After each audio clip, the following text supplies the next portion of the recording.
Today's Monday, February 15th, 2021. Coming up on Roland Unfiltered, 40 gutless Republicans vote to acquit Donald Trump in his second impeachment trial. But this still was the most bipartisan impeachment ever. We'll talk about that. Also, I'll talk to Reverend Dr. William J. Barber about the Poor People's Campaign's fight for $15 an hour minimum wage. Also, the family of Dijon Kizzee, who was shot and killed by police in L.A., they have filed a $35 million claim against the L.A. County. Also, the LAPD is investigating its department after a photo of George Floyd's words, "You take my breath away," in a Valentine format was caught circulating. Also, cops were caught on cam footage saying they wish to realize Black Lives Matter protests last year. In Virginia, the Supreme Court has agreed to hear appeals in cases seeking to block the of a Robert E. Lee statue in Richmond. Plus, I'll speak with rappers Birdman and Eddie Boom. Actually, my frat brother who's a director of the independent film Tasmanian Devil. Birdman, of course, record label CEO. Benny Boom is, of course, a director. Also, we'll chat with author Heather, her latest book, Some of Us, What Racism Costs on and How We Can Prosper, which highlights inequality. Plus, we'll show you video of fans lining up Harlem to attend viewing the late Ashley Tyson. It is time to bring funk on Roland Martin Unfiltered. Let's go. He's got it. Whatever the biz, he's on it. Whatever it is, he's got the scoop, the fact, the find. And when it breaks, he's right on time and it's rolling. Best believe he's knowing. Putting it down from sports to news to politics. With entertainment just for kicks, he's rolling. It's on go, y'all. It's Roland Martin, yeah. Rolling with Roland now. He's funk, he's fresh, he's real, the best, you know he's Roland Martin now.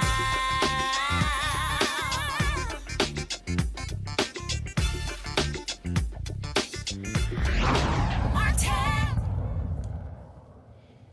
Overwhelming evidence laid out, video, tweets, direct quotes from rioters. House managers could convince 43 gutless Republicans to vote to convict Donald Trump. Folks, it was, of course, it took place on Saturday, the vote that took place. Now, it was also marked by some drama. Democrats actually led the vote to call witnesses. And then after much back and forth, they were like, yeah, we're not going to call witnesses. Still makes sense. But several Republicans did vote to convict Donald Trump. Richard Burr of North Carolina, Mitt Romney of Utah, Pat Toomey of Pennsylvania. They voted in addition to Susan Collins of Maine. You also had, of course, Murkowski of Alaska. Then, of course, you had the senator from Louisiana. Boy, they're not doing too well with folks there. They want to move to actually censure him. It shows you, again, how utterly easy it is. They needed 67 votes to convict Donald Trump of insurrection, inciting the right of the insurrection. Didn't get it. Now, acquittal Chuck Schumer McConnell spoke about what it meant for the country. But what? I'm not going to sit here and waste videos showing them because they just went back and forth. And but the person who was embarrassing was that fool McConnell. So he stood in front of the cameras, y'all. He stood in front of the cameras. And what is landish? Oh, how Donald Trump was, he did this, he did that, but he tried to have on process. What McConnell said to me that was so pathetic, if you will, was that he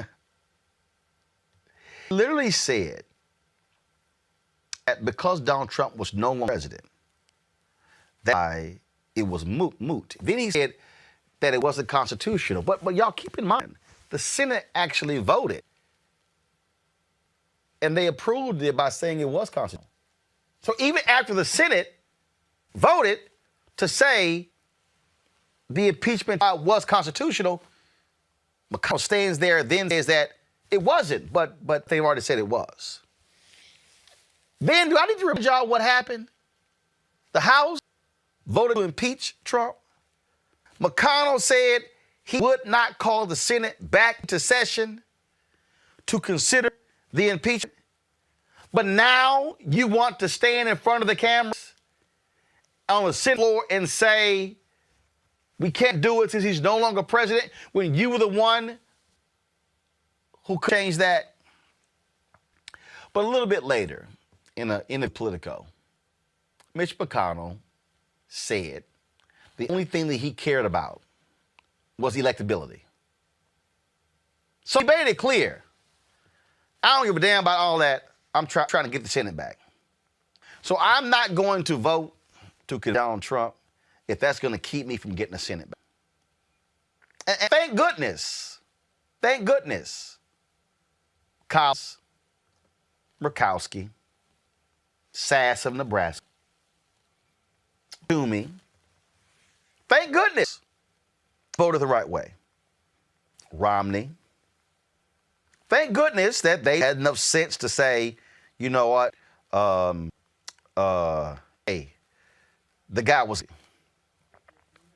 Thank goodness you actually had Senator Bill Cassidy of Louisiana, who made it real clear that Trump was guilty. And then you Burr as well. But then you have the folks like Senator Lindsey Graham, who goes on Fox News and says, oh, because of this, I can guarantee you that when Kamala Harris is president, first of all, I'm glad that he's calling this thing forth, that she's going to be the next president of the United States after Joe Biden. I appreciate that, Mitch. Lindsey. He says, oh, I guarantee you that if she becomes president, Republicans, we get back to House, we going to impeach her because she bailed out others. Do y'all see how small and petty they are? Do y'all see how they operate here? I keep telling y'all, you cannot trust the 43 Republicans voted to acquit Donald Trump. They are gutless people. People who ran for their lives when these white domestic terrorists took the Capitol, and they didn't even have the credibility to hold them accountable. Break it down with our panel. Avis Jones, the Weaver Leadership Strategist, joins us. Gary Chambers, who is running for Congress in Louisiana. Dr. Julian Mavo, economist, president emerita at Bennett College. Avis, it was just quite interesting and I knew it was going to happen. McConnell gives this grandstanding speech. Oh, and the folks in media, mainstream media, they go, oh, that powerful speech that Mitch gave on the floor, it was grossly hypocritical to sit there and just waylay down Trump when you just voted to acquit him by then saying, well, you know, he could really be held liable. He could, you know, in criminal proceeding. And then went on to talk about how that they didn't meet the criminal definition of incitement when a Senate impeachment trial is specifically not a criminal proceeding. In fact, the Senate can write its own rules. They can determine high crimes and misdemeanors, whatever they want to call it. It doesn't have to actually fit a criminal statute or definition because it's not a criminal trial. 43 gutless Republicans cannot be trusted with the security of this country. Absolutely not. You know, if Mitch McConnell had a neck, I would say that he was talking out the side of his neck. But since he is neckless, I guess I can't say that. But what I will say is that they are spineless. They are cowardice. They have made the decision that they will sell their souls, their party,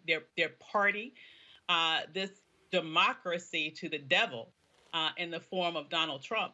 They've also said, unfortunately, what has been quite consistent throughout American history, and that is that there is never any major consequence, and sometimes no consequence at all. In fact, arguably, most of the time, no consequence at all when it relates to white violence and white pathology. This is one thing that has been consistent for centuries in this nation. And as far as many people like to claim we have come with regards to race, the reality is when you see things like this happen in front of the world, for the entire world to see, it is quite clear that we haven't gotten anywhere near as far as a lot of people claim that we have. It was an excuse. It was a way for him to be able to try to have it both ways and try to get some back into the good graces into those donors that have dumped them. But the real deal is they are not standing up against white nationalism and white supremacists, and they're definitely not standing up for this democracy, which they claim to be leaders within. The thing here, Julian, is, you know, a cop was killed. Two committed suicide. Another one had his eyes gouged out. Another one lost 3 fingers. Numerous cops have been dealing with concussions and other injuries. But the law and order crowd didn't give a damn. They basically said, those white folks were there for us. Yeah, we're good. We'll pass. We'll move along. This is so egregious, Roland, when you look at the loss of life, the loss of limb. To lose your eyesight behind BS is just egregious. But what's even more egregious is that those folks were in that room. They were in that chamber. They know what happened. They experienced what happened. And apparently they have such fealty to that man that they basically, it's like, what you're going to look at, the truth or your lying eyes. And, you know, they denied having to get under desks. The person I really want to hear from, Roland, is Mike Pence. I would really love to be a fly on Mike Pence's wall when he's talking to his wife, because Trump basically called those people out on Mike Pence, his vice president, who had toadied around him for 4 years. And he didn't even give him the courtesy. He tried to make him break the law. And he did not give him the courtesy of, even when the riot was in full force, say, don't hurt Pence. They're shouting, hang Pence, hang Pence. And he didn't even have the spine to say anything. These, as you say, is 43. Let's not even call them spineless. People who have no integrity, no decency, no commitment to the Constitution. They just don't care. And just for the record, as they talked, they kept making false equivalencies with Black Lives Matter. But when has any protest with Black Lives Matter killed an officer of the law, blinded an officer of the law, maimed an officer of the law? So, you know, they just need to go away. Gary, it is really comical, frankly. Listen to any Republican and the mess of Donald Trump. To listen to them whine and complain. We need to move along. But it's also frustrating to listen to Democrats. And I had a lot of people telling me I was wrong on Saturday. I called out the Democrats. Because I'm sorry, what's the whole point of having a vote to call witnesses? Then you punk out and just say, well, we're going to issue the statement. We'll just put it into the public record. And then they say, well, this was going to drag along and it was never going to convince any Republicans. I could have told your ass before the first impeachment last year that you were not going to get votes. In fact, let me remind people, in the history of the United States, we've now had 4 impeachments. 3 presidents have been impeached by the House. 3. Donald Trump impeached twice. In the 4 impeachments in American history, there's never been a conviction. This impeachment Saturday drew the most votes of the opposing party. 7. You've never gotten close to 67. So even if you didn't call witnesses, to me, you still put them on the record. You still have them testify before the American people, and you still have them sit there and have that Republican Congresswoman sit there, and you force Kevin McCarthy to come and testify. You force Kelly Conway to talk about the phone call you made to Donald Trump to send the National Guard. You force them to do that. That, folk, is why you do it. That's why you do it. Gary, go ahead. You know, I'd have to agree with you 100%, Roland. You know, when we look at this country, it's not just Republicans that are failing us, but mediocre Democrats. Democrats who don't have the courage to stand up and speak truth to power. I'm blown away that a senator from Louisiana voted for it, but glad that he did. But we need to remember that John Kennedy is up for re-election in 2 years, and we need to send him home with his homeboy Trump. Now, of course, Kennedy voted to acquit. He did. He voted to acquit Trump, and we need to remember that vote and send him home in 2 years when he decides to run for re-election.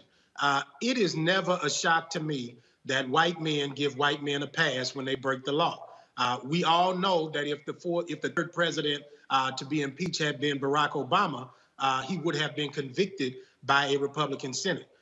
The truth is, we have got to absolutely put people on the record. I have fought for issues like that on a local level and had pushback, right? Because people feel like, well, it's not going to matter. It matters to put it on the record so that it will remain in history forever. And there is no greater document than the documents that come from the halls of Congress. And bringing those people before the American people and allowing them to say out of their own mouth, not read it in a news report, not read it or hear about it on CNN or Roland Martin, but to find out from the people, from the horse's mouth, as they say, what took place with Donald Trump, because apparently some people still don't believe it. And the way that you ensure that there is never a question about what happened is you put it on the record. The thing here that people have to really begin to understand is that what Republicans have said here, Avis, is that, man, whatever Trump wants, fine. It don't matter. He can say and do whatever he wants to do. We're good with it. And I need people to stop saying that they are scared of Trump's base. No, they're not. They are embracing the racism. They are embracing the bigotry. They are embracing everything that has to do with these folks. That's what they're doing. Absolutely. This allows them to do what they have been doing, quite frankly, for years, but just now in a much more open and honest way, right? They've been playing this Southern strategy, race card type of politics for decades. And so this is nothing new. What Trump has allowed them to do is to be very bold and overt about it. And this is why you have a situation where, you have people giving this crazy wacko QAnon woman, Green, right? A standing ovation when she's having the meeting just in front of her Republican caucus and sitting there and more people really trying to release Dick Cheney's daughter from her position in leadership among the Republicans. It's like the whole Trump cancer has definitely provided a space for this party to finally be what apparently it's been wanting to be for decades. Think about, too, really quickly, that when they had their Republican National Convention, they had no platform. Let's remember, they had no platform. They have no policy planks. The only thing that they promised to do was to do whatever Donald Trump wanted them to do. And it seems as if they are staying true to that creed, even though he has lost the White House, lost the Senate, and has done nothing but lost the House, actually, under his first administration, when he was in office. He's done nothing but been a loser to them the entire time. But they continue to follow him down that path because, as you mentioned, he is singing the song out loud that for years they've been singing behind closed doors. The thing here moving forward, Julian, is that I just keep trying to explain to these people. Dems were like, well, hey, let's move on because if we don't, they're gonna drag this out. Do I need to remind people? Republicans spent 37 days impeaching Donald Trump. Impeaching Bill Clinton. 37 days. They spent 8 days confirming Amy Coney Barrett for the Supreme Court. This little thing here didn't even last 2 weeks. So all of this, they're gonna drag it out. Let me just help all y'all people who were criticizing me. They don't do it anyway. Julian, the Republican Party is going to obstruct the Biden agenda anyway. You didn't earn no goodwill with Republicans by ending it on Saturday. No, you didn't. They are going to obstruct anyway. Well, my sole disappointment, I think that the Democrats did a really great job. And I adore Jamie Raskin. I think he's brilliant. But my sole disappointment was that they didn't call witnesses. They could have called witnesses. Witnesses would have given texture to this whole thing. And so to sort of blink at the last one, after having done such a great job of laying everything out, the tweets, the speeches, all of that. I mean, it's sort of like, where's your spine? But these Republicans have, as you said, they're going to give Trump whatever he wants. They've already started obscuring and blocking the Biden agenda. Nancy Pelosi has said that she's going to send the raise a pay act. It's called Raise a Wage Act of 2021, and they've already talking about they don't want to pass it. Most of those who say that come from southern states. That many states, about 26, have a minimum wage that's higher than $7.25, which is a federal minimum wage. DC is 15. Seattle is 15. Washington State is 12 and change. So many states do have a higher minimum wage. But the southern states especially, and not only southern, there's some Midwestern too, they're still at $7.25. And these senators are saying they're going to block it. Now, remember, Biden said when he was running, he supported, the fight for 15. He supported $15 an hour. So this gives these folks an opportunity to clown. But what, I know you have Reverend Barber coming on, and I know he's going to break it down. But as he puts it, the majority, almost half of all Americans, are living in poverty. Even when the minimum wage goes up, Roland, I mean, it goes up, if it passes, it goes from the $7.25 to $9.50 this year. And eventually it gets to 15. But if you look at it, people who are making $11 an hour in 2022, unless they have two earners working full-time, full year in the household, they're still living below the poverty line. Now, these Republican senators have constituents who are living below the poverty line. So what is wrong with them? And the answer is that man, 45, has unleashed basically a racial rage with these white folks who are poor. And they seem to think that somehow black folks have taken something from them, that the elites have taken something from them. Who's taken something from them is that president and the United States Senate. The point here, Gary, the Republican Party has no plans to cooperate with Democrats. None. We are about to see massive obstruction. So if Democrats want to play ball, you better play in hardball, not beach ball. It is absolutely laughable to me that every time a new election passes, that we have people who believe that Republicans are going to start working together. The sister gave the facts as it is. The worst states in this country are ran by Republicans. Yet we continue to allow them to run around pretending that they have solutions to America's problems. Louisiana ranks 50 in the nation, Roland. We rank 45 in healthcare, 47 in education, 50 in opportunity, and we rank 50 in crime because we rank 50 in opportunity. And our state legislature is ran by Republicans, and we only have one black Democrat that represents us in Congress. So when you want to talk about failing policies, I'm telling you, as someone who lives in the worst state in America, that Republicans are failing the people that they represent. The question is, when do poor white folks wake up the way that Fred Hampton got the white folks in the Appalachian Mountains to see that they're screwing you too? They're not just screwing us. Don't think that when they decide to not give you a higher pay, that's just impacting black folks. That's impacting poor white folks too.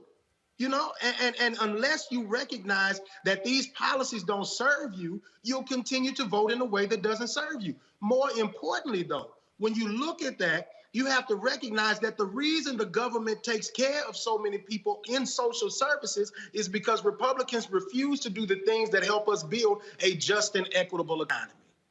Speaking of that, joining us right now is Reverend Dr. William J. Barber. Reverend Barber, to the point Gary just made, the point that Juliana's been talking about as well, or what I've been laying out by an agenda, you already see it right now. We talk about $15 an hour. Here we are trying to have a conversation. You've got all of these Republicans who are saying, oh, the COVID relief bill is too high. We must do means testing. Well, one of the reasons people are sitting here desperate for checks is because many people are broke and you're not paying at least $15 an hour. Yeah, amen. But here's the depth of it as well. We've not seen a minimum wage increase, for instance, in 9 or 10 years 1963, the March on Washington, black and white people called for the minimum wage to be $2 an hour, which would be $15 today. You look at through the prism of black people, it took us from 0 to 400 years. It took us 400 years to 725. We know right now, Roland, that before COVID, there were 62 million people making less than a living wage.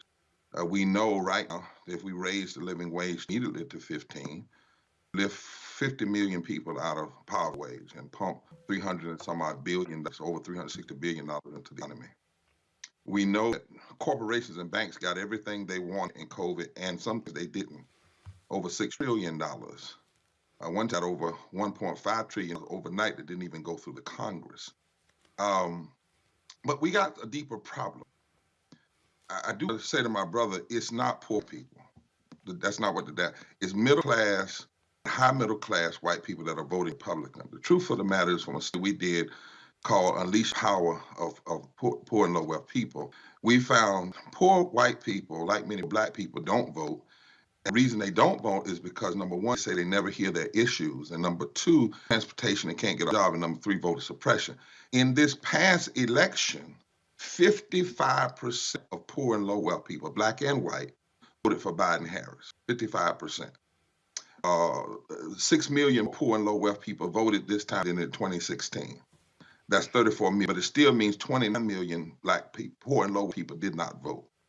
The Southern strategy was designed to keep black and poor white people at each other's throat. But what we see today from the data is that it was people who make above $60,000 a year that kept Trump in office, that continues to vote for people like McConnell and Kennedy, and you mentioned. We actually have an opportunity now. 70% of Americans want to see a raise in the minimum wage. We have to agree with Fred Hampton and others, and Dr. King was doing. We have to actually go to that community and organize. But here's the lick on this.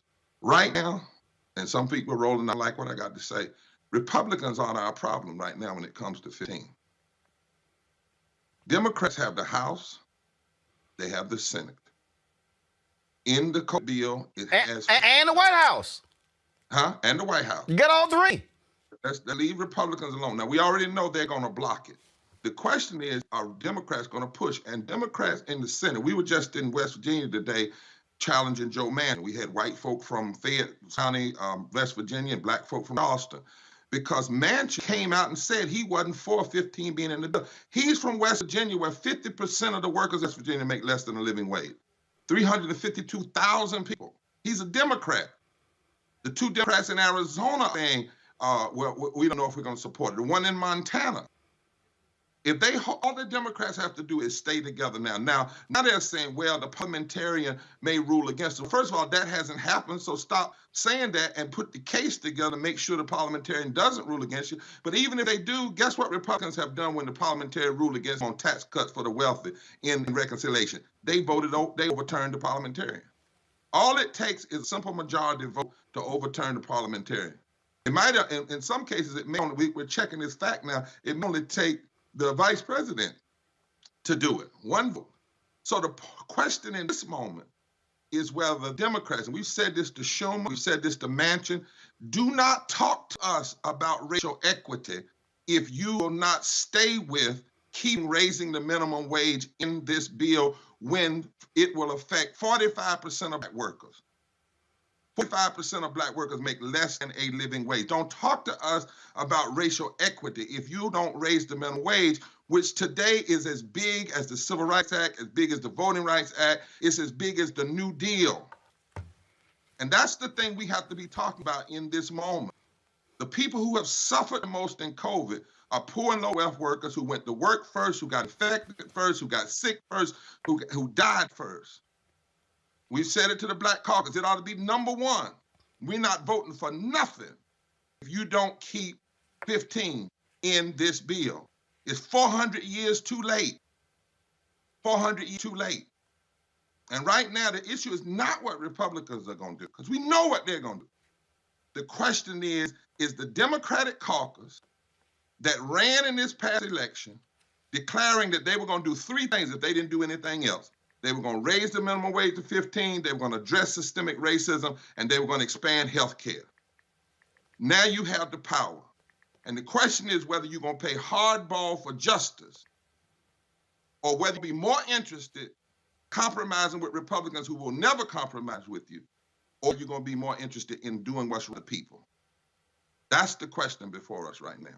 And that's where, frankly, the challenge comes in when it comes to how do you mobilize and organize folks, and that's what y'all are doing there when you lay out right there: mobilize, organize, register, educate. Yeah, that's exactly right. That's why today I would have been in West Virginia, Roland. You know, I told you I was going except for the ICE, but we're going back again. We had thousands of people on, black, white, brown, all together, putting pressure. I was told, well, you may not want to go down, put pressure on Manchin. Why? Why not? They said, well, he's not like McConnell. Well, prove it. You see that's the thing that sort of just drives me crazy. This notion that, well, just don't say nothing. You know, I had some black people literally ask me, you know, when I was posting Where's Nancy, because I sat there and I watched Speaker Pelosi. She on MSNBC 3, 4, 5, 6, 7 times a week. I see her going on CNN. I was like, well, she don't do no black media. So we sat here and we began to, you know, call the office. You know, not available, not available, not available, not available, not available. Not. So finally I was like, was she available in the next week, the next 2 weeks, the next month? She available in the next 2 months. So I sent an email last week, and the black girl, the sister who works in the office, you know, and she said, well, she's not available. I said, well, give me a date she available. Mm-hmm. I'm still waiting. When I called Joe Madison, he said, I've been trying to get on for years. He said, I'll stand right here with you. So I put that out on social media as well. And so he mentioned the next day, well, I guess her folk were listening because they immediately called Joe. She had her on his show a couple days later. And he said, Roland, she wouldn't have came on my show. It wasn't for you starting this whole deal. And so it's the same thing. Why in the hell why am I going to be afraid to say, Nancy, you ain't the speaker without black votes? You don't get to benefit from the black caucus having the largest caucus on the Democratic side, and you only talk to white media. She don't do no syndicated black radio shows. I can't tell you when the last time she did Steve Harvey, Ricky Smiley. I can go down the whole line. So my deal is, yeah, I'm going to sit there and call you out and demand. Folk have got to be willing to say, just because there's a D at the end of your name don't mean I don't get to say anything. No, when you in power, we target who's in power. You talk about who's in power, and you have to, and the black caucus has to say that to folk. We have to say, for instance, right now, it bothers me when people say we're going to address racial equities and we're going to deal with prison reform and police reform. Okay, yes, we have to do that. But that's not race equity. That's a part of race equity. That's a part of it. That's right. That's exactly right. Because people are dying. If you want to deal with death, not only are people dying because cops are killing them, putting their knees on them, lynching them on the street by knee, people are dying from the lack of health care, dying from the lack of income. So let's deal with the issues, but don't put us in a look, we're going to just do this and we're going to walk away from this. I said to members of Black Caucus and that 61% of black people, Roland, are poor and low wealth today. That's 26 million black people. That's 60. That has to be a number one issue. And so when it comes to this COVID bill, no African American should say to Senator Schumer or any of them, well, okay, we'll take COVID if it doesn't have $15 a minimum wage. So wait till we can do it a standalone. Go to a standalone bill, it's going to take a third. You're not going to get that because then you need all of those Republicans. You know, it's just, we can't be fooled on this stuff. We got an opportunity to do it now. It needs to be done now. And guess what? It's beneficial. The Economic Policy Institute says if we do it, it will actually speed up how quick people are able to come out of poverty and out of the COVID recession. Somebody said it'll cost 1 million jobs. You know what the truth is, Roland? It may cost $1 million over 10 years, but if you had Juliana on, she could tell you, but the measurement they don't talk about is how many jobs it will create.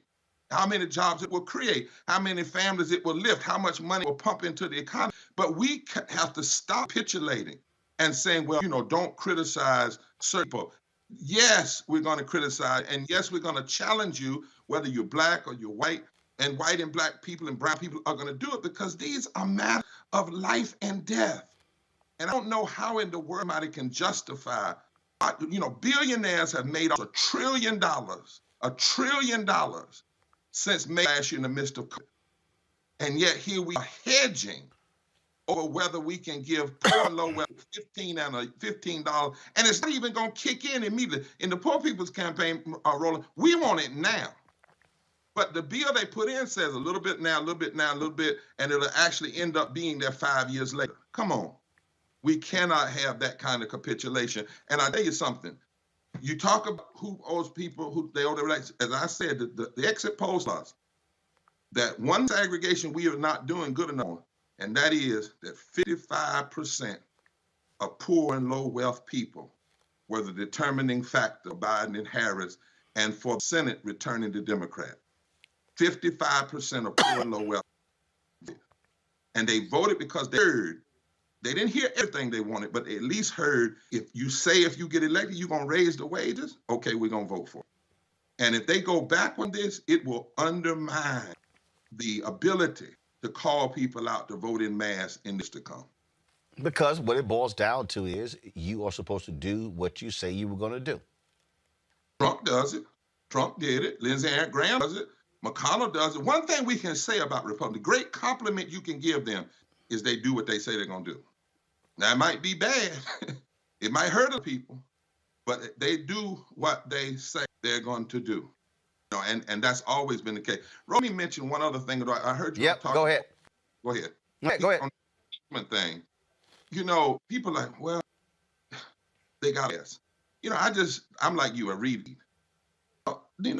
After the Civil War, the national insurrectionists, the people who commit treason against this country, the people who hundreds of thousands of people killed on American soil, they got a pass.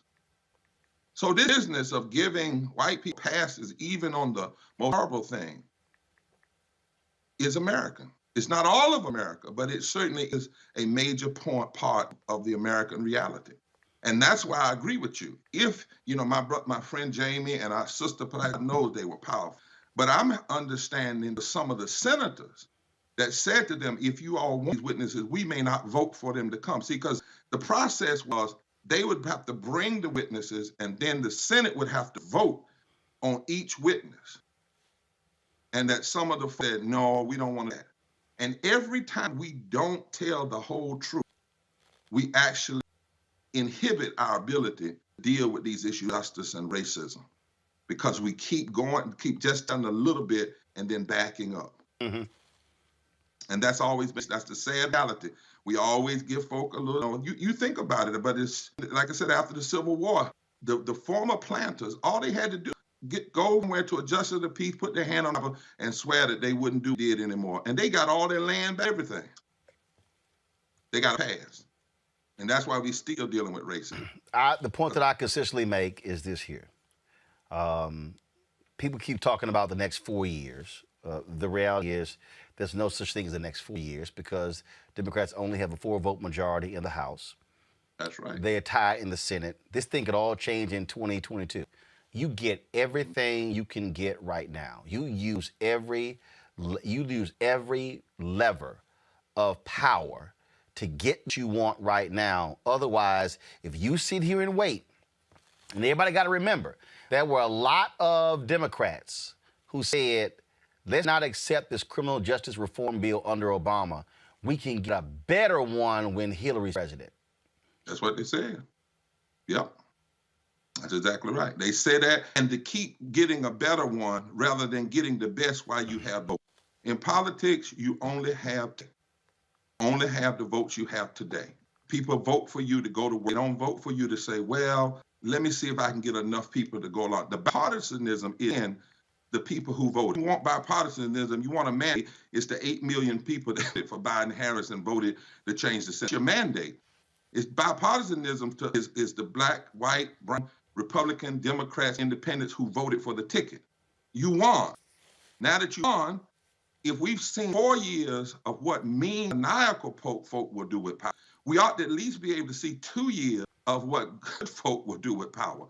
If you make the issue more about patting people on the back and being friends and whatnot than doing by the people, I'm telling you, Doc, I don't even want to see I don't want to see it, of course, I want to be alive, but I can't imagine what's going to happen in 22 if Democrats fund this COVID relief in full.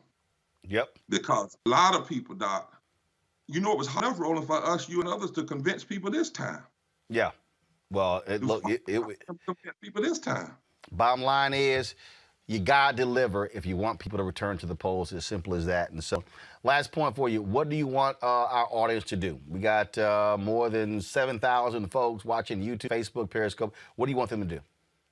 I want, first of all, folk to go to the Poor People's Campaign website today, click on our action for today, and send Joe Manchin everywhere you can. You can do a question, you can do a call. He needs to understand that his vote is not only going to impact the 50% of West Virginia make less than a living, but the 62 million in America, the 5% of black folk. And he can either be the hero or the villain, but he can't straddle the fence. And we cannot have him as a Democrat blocking, including, and it's not COVID relief and a living wage. It's COVID relief with a living wage inside of it. Now, lastly, I need you to know this. There is some temp by people are saying, well, we're going to include a child tax credit. So that should offset where we don't need the 15. And we're saying, no, you need the child tax credit and the 15. It's not either or. It's both and. So go to the Poor People's Campaign website, join us in our actions, follow us tomorrow, Monday, and let's put pressure on these senators. And also, you should be putting pressure on the 2 senators in Arizona, the Democrats in Arizona, and the Democrat in Montana. Those are the 3 pressure points that we need to be pushing hard on, pushing them to do the right thing. Reverend Dr. William J. Barber, we surely appreciate it, sir. Thank you so very much. Take care, Doc. Thank you. Julian, we'll go to you. The point Dr. Barber was making there is a critical one. It is what I said consistently in the election, that voting is the end of one process and it's the beginning of another. That when the election is over, you now then take all of that energy that we use, social media and pushing people to register and to vote, to then say, now we must mobilize and organize you to drive folk to get the policy initiatives on the local, on the city, the county, the state, federal level. No, absolutely, Roland. My line is always voting is not the most you can do, it's the least you can do. After you vote, there's so much more work to do. And the point that Reverend Barber were making right on time in terms of certainly this minimum wage, it's a necessity. Even when we get to 15, it's going to be 2025, we'll get to 15. That will be $31,000 a year for a full-time, full-year worker. Now, what we're not paying attention to is the fact that many of these low-wage jobs are not full-time, full-year. You know, people might get 30 hours. They might get 26 hours. There's no consistency in any of that, which is why there's another piece of legislation called the PRO Act, the Preserving the Right to Organize, that will allow people to join unions. There are lots of exceptions to that right now. What's his name, who just left the presidency, weakened the National Labor Relations Board. So the PRO Act basically attempts to restrict it. Go ahead. But in any case, the challenge here is that we're looking at folks who are indifferent to poor people. As Reverend Barber said, people made $1 trillion off COVID. People in many, many ways. And so there are people who they don't care whether COVID is over with or not. The child credit is a good idea, but it's a good idea that's separate and distinct from this legislation. It was a good idea all along. What COVID has taught us is how vulnerable our children are. When we look at young people haven't been in school, young people depressed, young people haven't had social interaction. So, but the child care credit does not fix all that, and the child care credit must be separate from COVID. But this is also why, Gary, you got to have all these organizations who's sending out stuff, constant emails or whatever. They got to also be engaged. That means NAACP. What specifically are you telling people to do? Who should they be calling? What should they be advocating for? National Urban League, National Action Network. I can go down the line. Organizational power, what are you doing? What are you telling people to do? We do it on this show right here, where we're saying This is the pressure point. Having Dr. Barbara on saying go here, because that ain't happening on MSNBC. That's not happening on CNN. They're getting caught up in the whole process deal, and you getting stuck on that, and that's actually not speaking to exactly what is going on. Our people have got to understand that, look, this is the moment now. We should be saying to the Black Caucus, y'all got 59 votes. This all the Black Caucus do. They got to do this right here. Unless this is in the bill, we ain't voting for it. The same thing Freedom Caucus did. 30-some-odd Freedom Caucus members shut everything down using their 30 votes. That's how you actually get it done. Okay, the squad. Guess what, y'all? Democrats got a 4-vote majority. If all Republicans vote against, the 4 members of the squad can sit here and change it. Like literally, they can say, nah, we ain't moving on that unless it's in. See, this is about, again, using your power. I love what Reverend Barber said, that in politics you only have today. And Roland, one of the reasons I'm not a member of a bunch of these legacy organizations that you mentioned is because every time I was showing up in my community to speak truth to power, typically they weren't there, or they were counting on who was on their donor list that they were going to piss off if they showed up. And so I don't care about those types of things. You have to do the work that serves the people while there is still day. Too often we are spending our time spinning our wheels instead of fighting for people, instead of making change. And then spending the time after that blaming somebody else for why you didn't do the job the people elected you to do. The question for us as voters is, how long are we going to be satisfied with mediocre leadership? How long are we going to continue to elect people who don't have the courage to lead? How long are we going to continue to go down the same road? The definition of insanity is to do the same thing over and over and to expect different results. If we continue to elect the same type of people, we're going to continue to have this conversation. And so if you don't like what you see, we have less than 2 years now before there's another series of elections that give us the ability to grow power. And the reason Democrats don't grow power by leaps and bounds is because you don't make change by leaps and bounds. When you look at the Tea Party and what Republicans morphed out of the Tea, how many members of the Republican delegation now consider themselves to agree with the ideology of what was the Tea Party?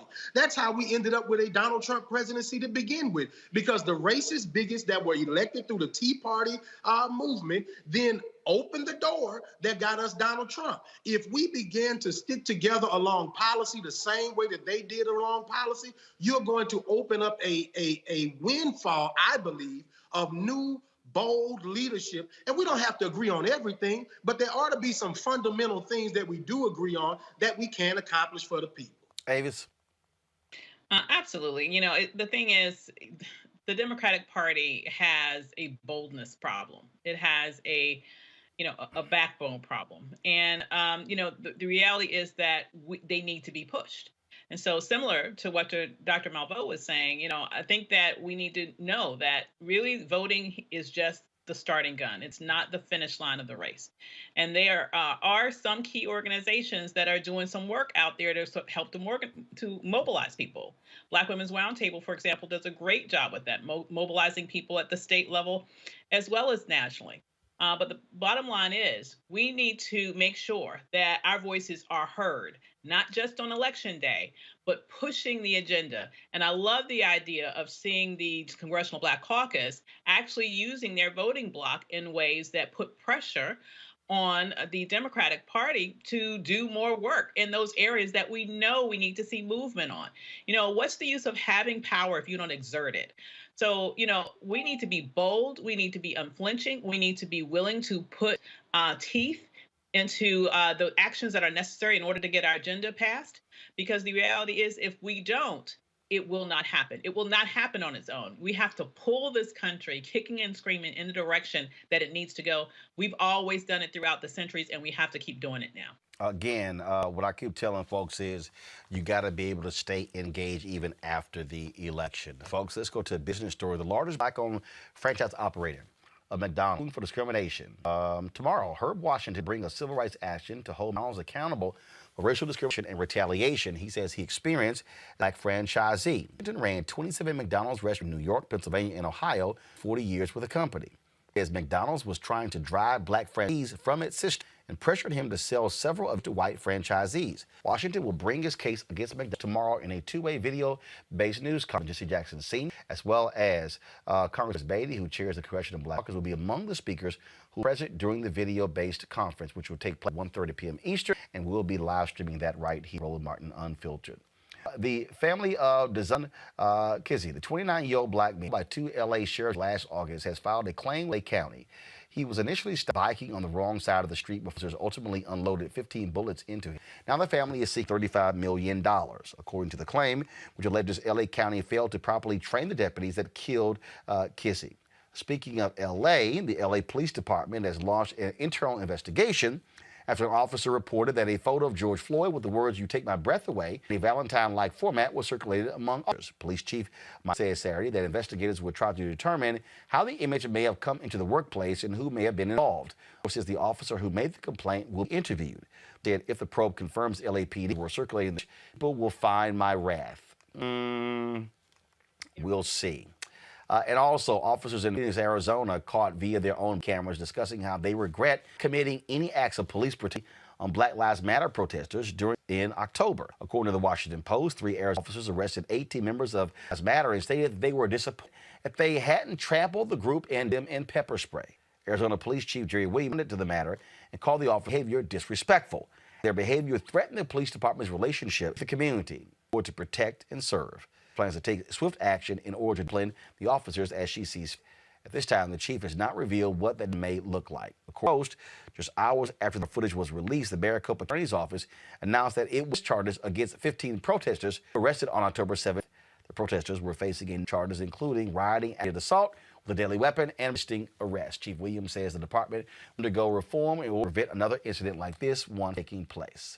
So, what do you make of all of that, Gary? You got the lawsuit in L.A. County. You got the cops sitting here spreading around the image of George Floyd and take my breath away. And then here in Arizona, but I think, don't they keep saying these are just a few bad apples? It's amazing how you just keep having bad apple after bad apple just roll on out. You know, the part of the quote that we never finish is a few bad apples for the bunch, right? That the whole bunch is probably bad because we never deal with the bad apples that are in there. And passively going along with racism and bigotry is the same as being an overt racist or a bigot.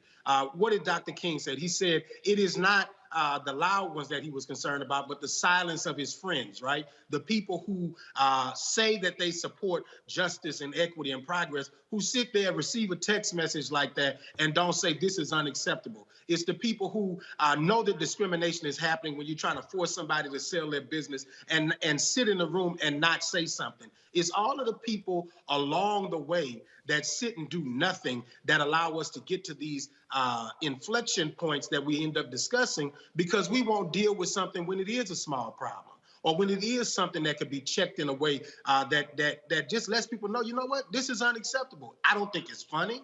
I don't think it's acceptable. And I'm not going to associate myself with you if that's how you believe. We don't believe in personal accountability, and therefore we don't have government accountability or workforce accountability or any of these things, because at the end of the day, it's people that run these organizations. And if people allow these things to passively exist, then they will continue to exist and perpetuate racism. The core of all of what you just talked about, Roland, is racism is alive and well in America. Avis.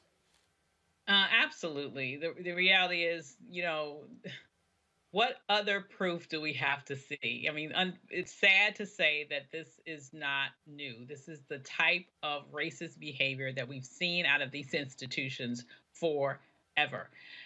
You know, what was the number of police officers, for example, that off-duty police officers that they believe participated in that insurrection. You know, how many times have we mentioned on this show about the fact that police organizations have been infiltrated by white supremacists? That's kind of clear. How many studies were done? I remember a couple of years ago about the Facebook activity of police officers across the country who were putting racist posts on their timelines, after which nothing substantially happened to most of these people who were engaged in these acts. The reality is that until these institutions start to take racism seriously and start eliminating these people, start firing these people, they are in essence condoning that behavior. And since they refuse to do it, the only logical assumption is they refuse to do anything about it because that's who they truly are. Julian. You know, the interesting thing about the Phoenix case, Roland, is that the police chief is a woman, Jerry Williams. And these guys were, they want to go back to the good old days when they could F somebody up and there were no consequences. And they were going on and on about that. Their boss is a woman. In the good old days, you would not have had a woman police chief. So I'm wondering what she's thinking as she listens to this from her own employees. I'm wondering what she's thinking. But, you know, as Avis is right, the law enforcement has been out of control as long as there's been law enforcement. There have been people, especially Black people, but brown people. And in the South, they lynched a couple Jewish people. But there have been people who have been deemed unworthy of legal protection, more than unworthy of legal protection, basically worthy of contempt. So you see cases where, as an example, people are lynched because they had too much money. In one case, a brother was lynched. Then he was lynched because what happened was he tried to sell his cotton, and the man told him he had to take a lower price than a white man did. He used profanity. All he said was damn. But there was a law in the books in Arkansas that a Black person couldn't curse at a white person. So as soon as he left the store, they arrested him for cursing. Now the brother had it going on. He just went in his pocket and handed them the $15. That was bail. It was $15. A lot of money in 1919. He was at the sheriff's office. When he left the sheriff's office, they strung him up. And this is not an unusual story. This is a story of Black folks in America. And you're right, Gary, they always want to say, well, you know, one bad apple. But one bad apple spoils the bushel. And we know that there are bad apples. Some of them are above ground, but many of them are underground. The FBI did a study a couple of years ago that showed the connection between these white supremacists and law enforcement. They released the study, but of course this was during that man's administration. Nobody did anything. But that data that's in that particular report is very useful to talk about these connections. And we know back in the day, post-Reconstruction, Klan members were the sheriffs. Bottom line here is this here. We have a fundamental problem in this country when it comes to police. As long as you have people who are living in gross denial, you're not going to see the changes. And anybody out there who continues to suggest that, oh, defund police is bad, you do know where you have examples where shifting the resources has made a huge deal. And also, by the way, all the people out here who keep saying that, oh my goodness, because of how cops are being treated is leading to massive retirements like in New York. Good. That means that new jobs are being made available. Oh, what's your bad self? Works for me. Got to go to a break. When we come back, we'll talk Confederate statutes of Virginia, the Supreme Court, that and more right here in Roland Martin Unfiltered. I grew up wanting a lot of activities in my neighborhood that was in close proximity.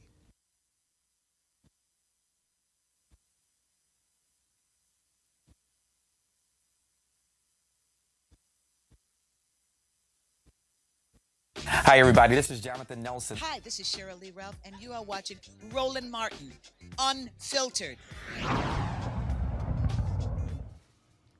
Of 1955 is the first time in a very violent civilization, Western civilization, any sizable group of people started to work to change by insisting we can use nonviolence power to create the change. Gandhi said that nonviolent power, the power of life, is the greatest and most creative power of the universe. And that if we human beings turn away from conventional wisdom towards using the gift of life, which is ours at birth, we would be surprised what the future of the human race will look like. Carl Payne pretended to be Roland Martin. Holla! Hi, I'm Chaley Rose, and you're watching Roland Martin Unfiltered.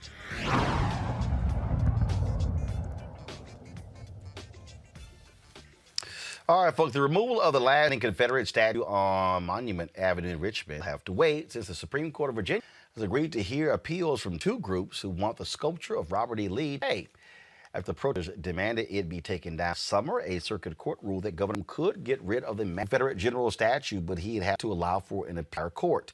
A date is not for the hearings, though the Governor General appeared to removing the symbol of Virginia's racist past. It's always amazing to me, Gary, to look at these people who fight to keep these monuments. But these are the same people. They'll fight like hell when it comes to reforming police. They fight like hell when it comes to with $15 in minimum wage. The reality is this is a desperate attempt to continue to have these symbols of white supremacy in this country. And in fact, I mean, yesterday I was driving back from a respite, Hills, Virginia, and I'm coming in and they had the offices of Stonewall Jackson. And I'm like, why in the hell would I want to go see the offices of a traitor to the country who's a Confederate general? But then you're in Virginia, you're driving on Jefferson Davis Highway.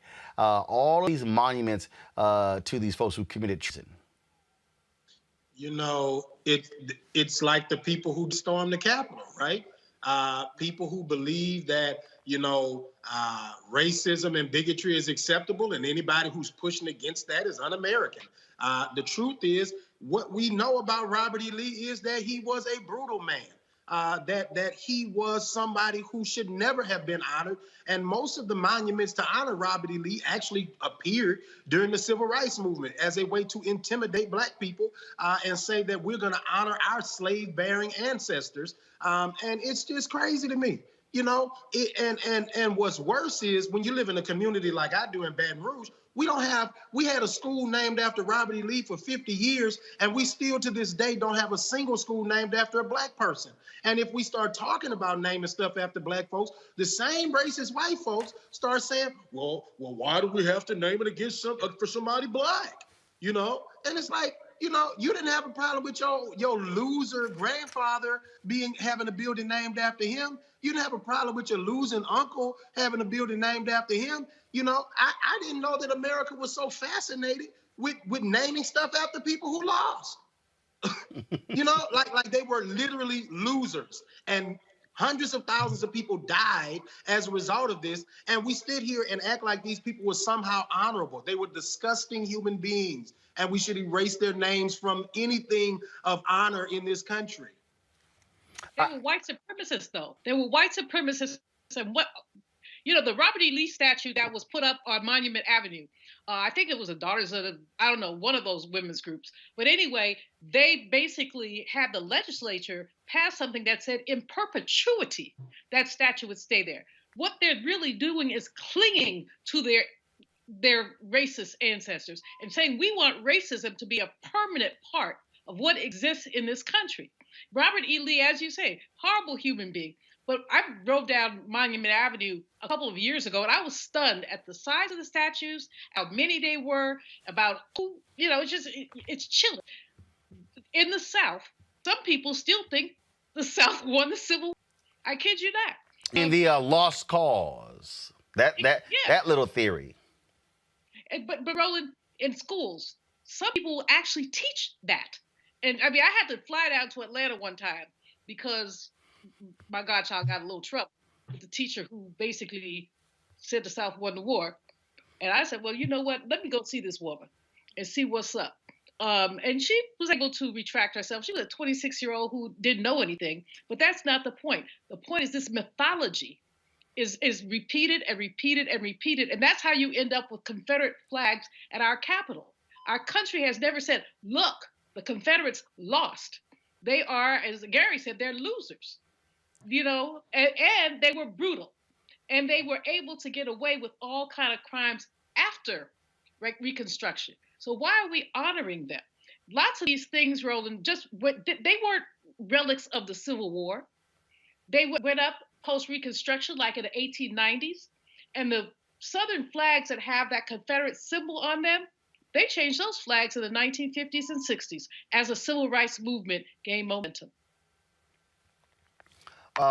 Avis, it is just quite interesting to watch these people at work with their defense, and again, what they're so afraid of.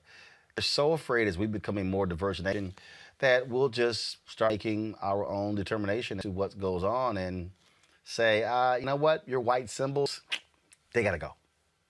Yeah, and they should. I spent some time in Germany a couple of years back, and one of the things that I found particularly interesting about that nation was the degree to which they are fervently against any level of celebration of Nazism. You would not have a statue to Hitler, for example, in Germany. You can't even fly a swastika in Germany.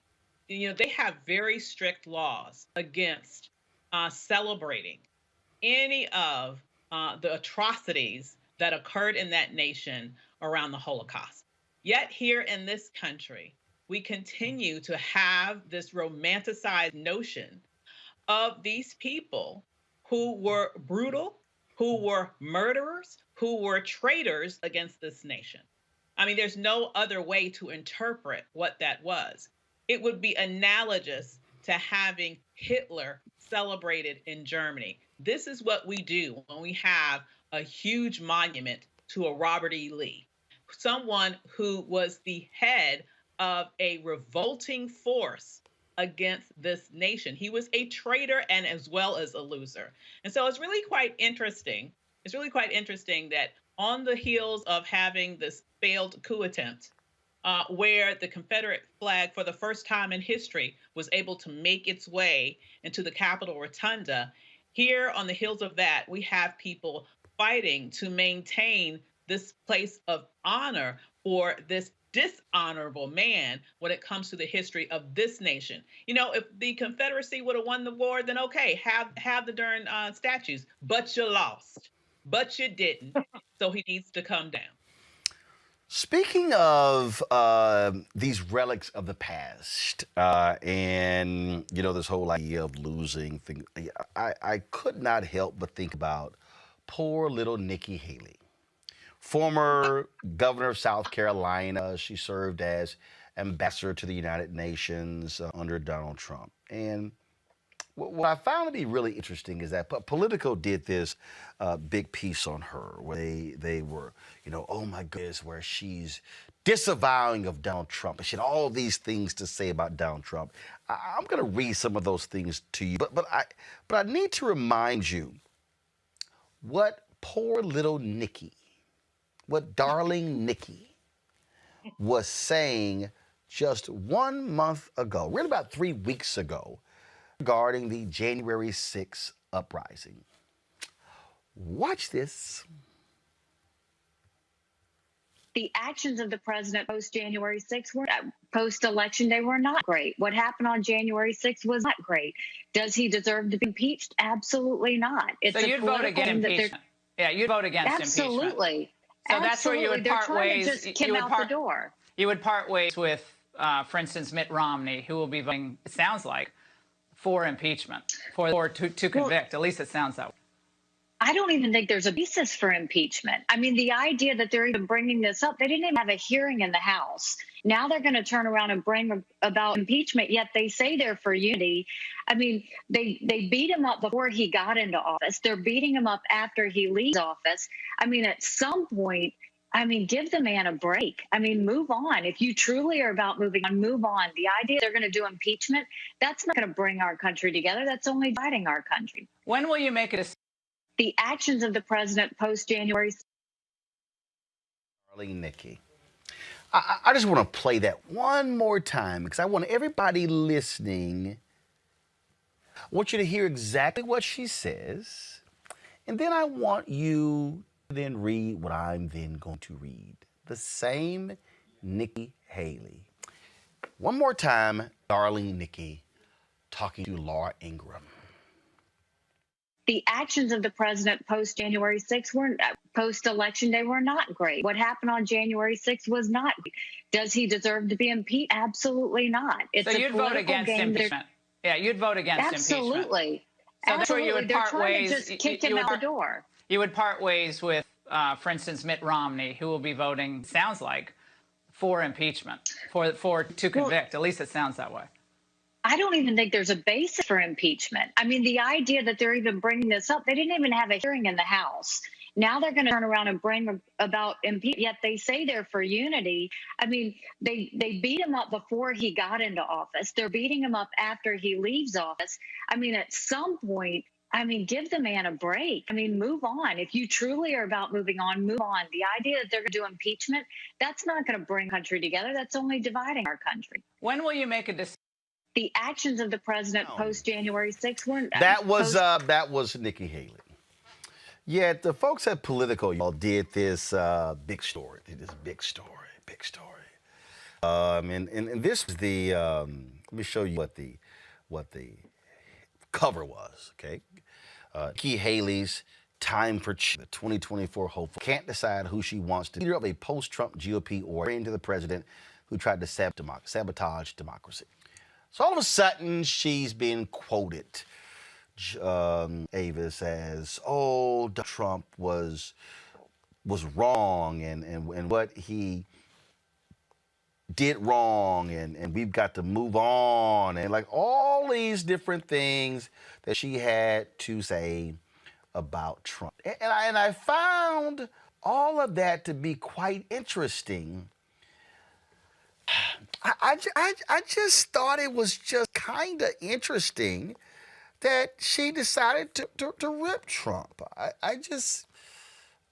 She said, quote, never did I think he would spiral out like this, Avis.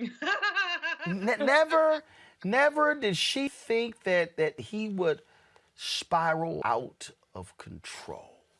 That what he did was wrong, and she talked about how she reached out to him and as a friend and all of these different things. And so now all of a sudden Nikki Haley, darling Nikki, is on her redemption tour. Now she wants to say he should not run again in 2024. All of those things. Nah, boo.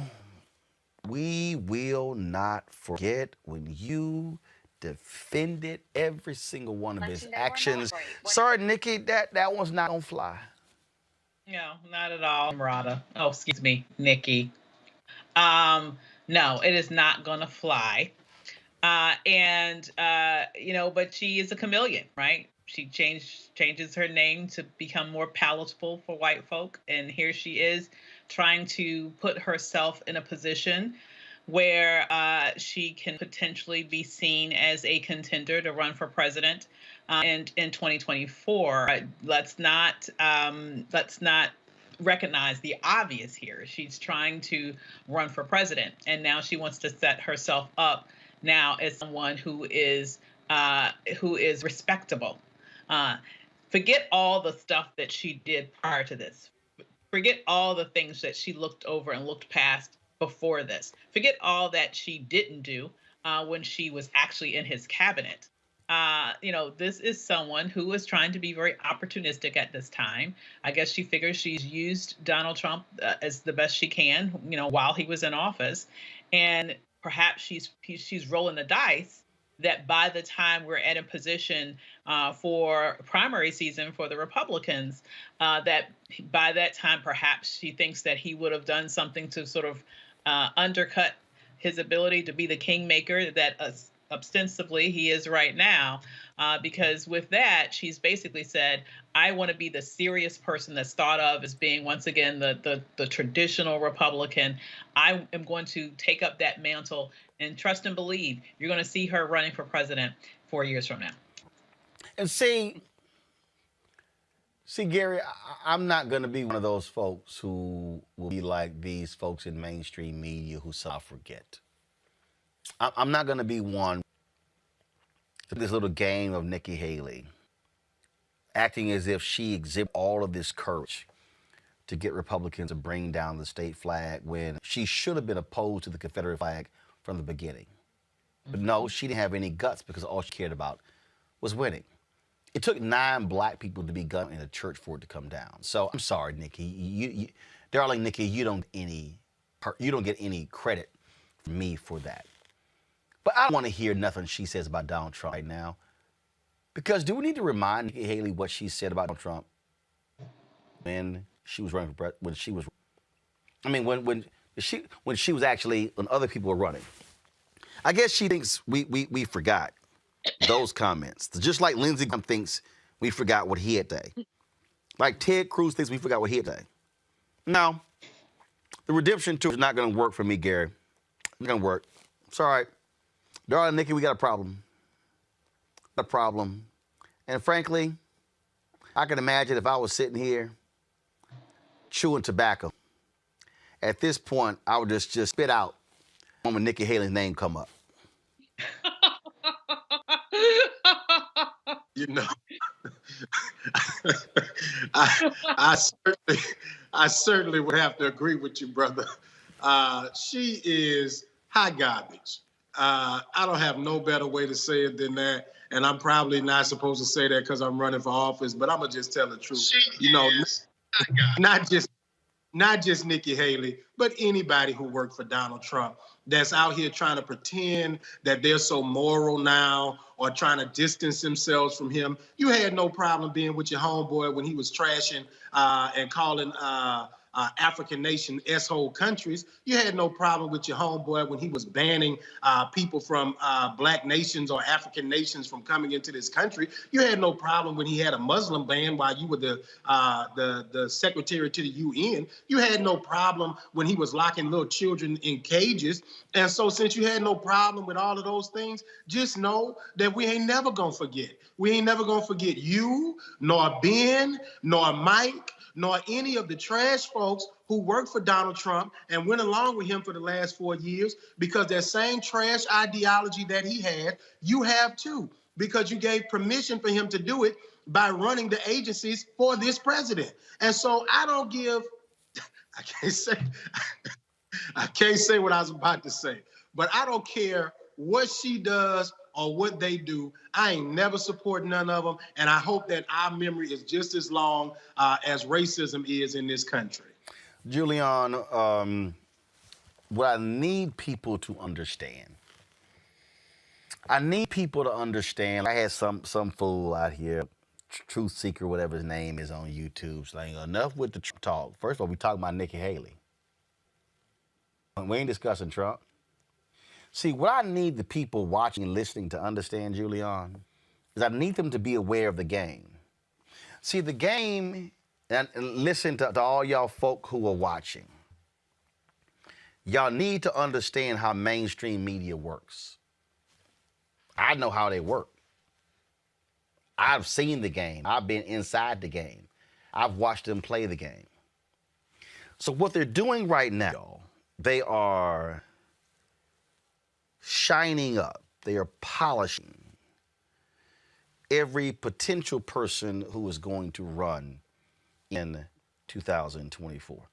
And I just need y'all to understand, just so y'all understand, Anthony, go to my iPad. This is the cover story that's in Politico on Nikki Haley.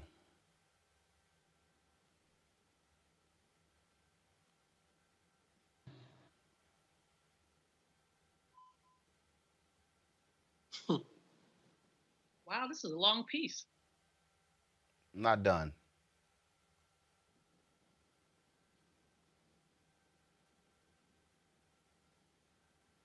Ooh. Not done. Wow.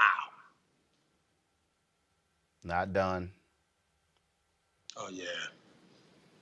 They trying to help sis. Not done.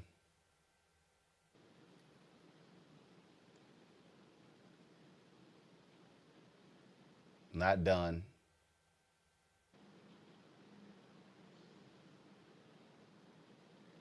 Not done. Who's her? He's scrubbing her up real good. Not done. Not done. This is the same Politico that had to hit piece after hit piece after hit piece on Kamala Harris, our current vice president. How many words is this piece, Roland? Now, I just scroll for y'all this whole piece on Nikki Haley. What I need everybody watching to understand, you're going to see another 15 of these. You're going to see one of these for Ted Cruz. You're going to see one of these for Josh Hawley. You're going to see one of these as they begin to, you're going to see, a number of these on Mike Pence.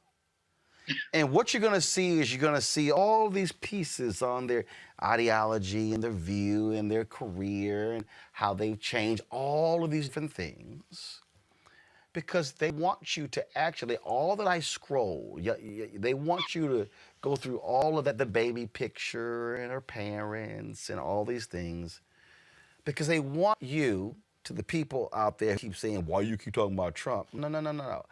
I'm discussing your opposition. I'm discussing how they're going to put a Donald Trump and package him as Nikki Haley. See, y'all gotta listen to what they are saying. Nikki now has courage.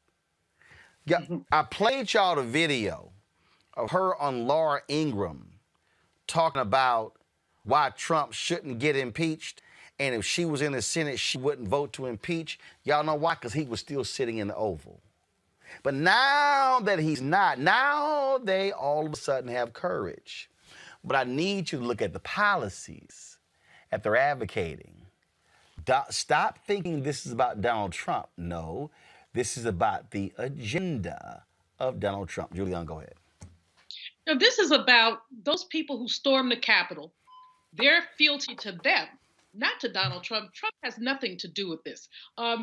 They're trying to humanize these people like Nikki Haley, despite the fact that she was horrible in South Carolina, especially towards Black people, toward the end when she took the flag down. Now, she didn't take it all the way down, though. She took it off the top and put it on the bottom. So it's still on Capitol grounds. That was the great compromise after 9 people were killed. But these pieces are going to come out, first of all, because, as you say, the mainstream media has an agenda. And they also are all cozying up to whoever they think is going to be Trump-light. And that's what they're looking for, is Trump-light. And the baby pictures, I'm sorry, I'm not that interested in your baby pictures, or your parents for that matter. I'm interested in what you stand for. Why did South Carolina refuse the Medicare extension? Why do they have one of the lowest minimum wages in the country?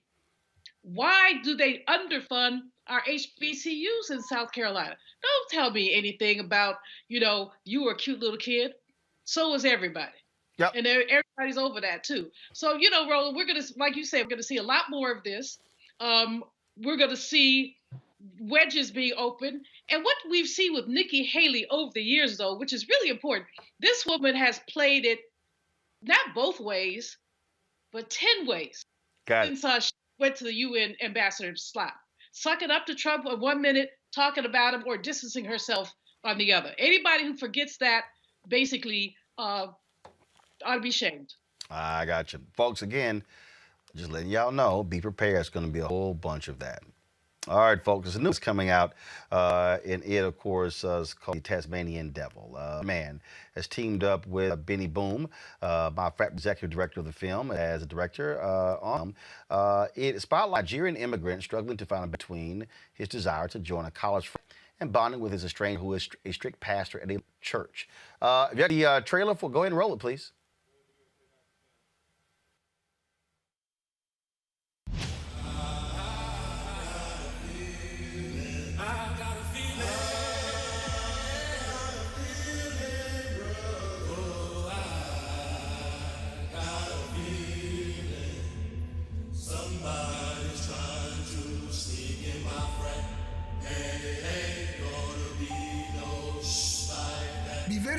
careful of what you allow in your spirit, Dio.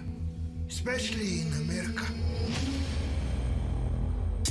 Look at our planet, I have my hand in. Look at I got it lagging up. Dio got accepted into university. He wants to come and live with you. From Nigeria, right? What's your GPA? He's got a 4.0. What? You serious? Dale, right? Nice to meet you. Pastor son? It is your mission to serve God.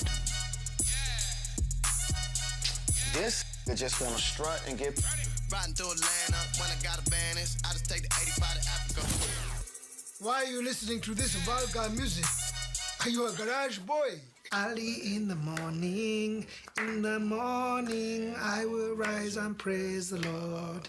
In the morning, open your mouth, early in the morning. You weak, bro. Seem cool to me, bro. Nah, bro, he's not. You trying to get down, bro? I'm not sure. You not sure? You are filled with a rebellious spirit. Are you for real? Some crazy-ass devils just been released. But you need to be more careful. You can't be playing rough with the Americans. We basically paying these to whip our... For real, I'm starting to forget the point in this. I am still your father. I'll beat your back to Africa. Oh, really? Hey, y'all both can get out of my house with that shit.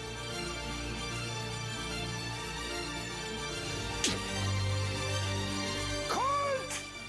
In my house! You went to join the devil? Don't give me that nonsense. That is on you, not on God.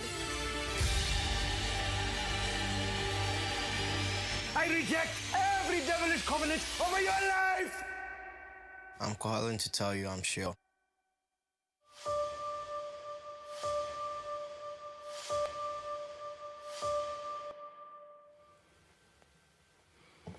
All right, joining us right now is Benny Boom, executive producer of the film, as well as Solomon Onita, who is the director of the film. Gentlemen, glad to have both of you. Benny, I know you are Alpha. Solomon, you in the frat? Yeah, Alpha Phi Alpha. All right, smart man. Thank goodness, not one of those junior groups, one of those little youth groups. And so this is obviously an interesting angle in terms of the African influence and that perspective. And was it that a cultural piece for this film, as opposed to his father being a strict preacher, that also gave this a different twist, if you will? Yeah, I mean, I think so. For me, Solomon, when I got the script from Solomon, it was very important to me that if I tell a story or part of a story that talks about fraternity and pledging and hazing, that it take a different perspective.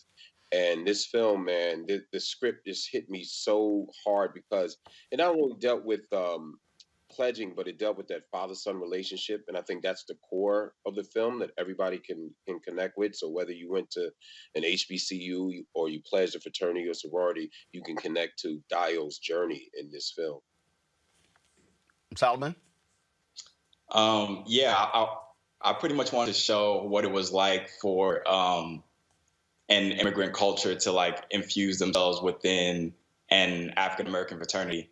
So I guess the whole point of this was to kind of blend Africa and African-Americans and kind of blend that culture. And what was the basis of the story? The story came from, I guess, my experience as a first-generation American, and then my experience also pledging.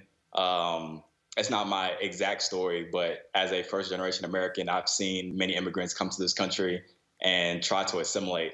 So I just came up with the idea of like, what if an immigrant, went through this process, and how would that be? And you're from where? Nigeria. I was born in Houston, but I'm first-generation American. And actually, Houston has a huge Nigerian population. I'm born and raised there, so quite familiar with that. Did your family quite understand the history of black fraternities and sororities, or was it a foreign concept to them?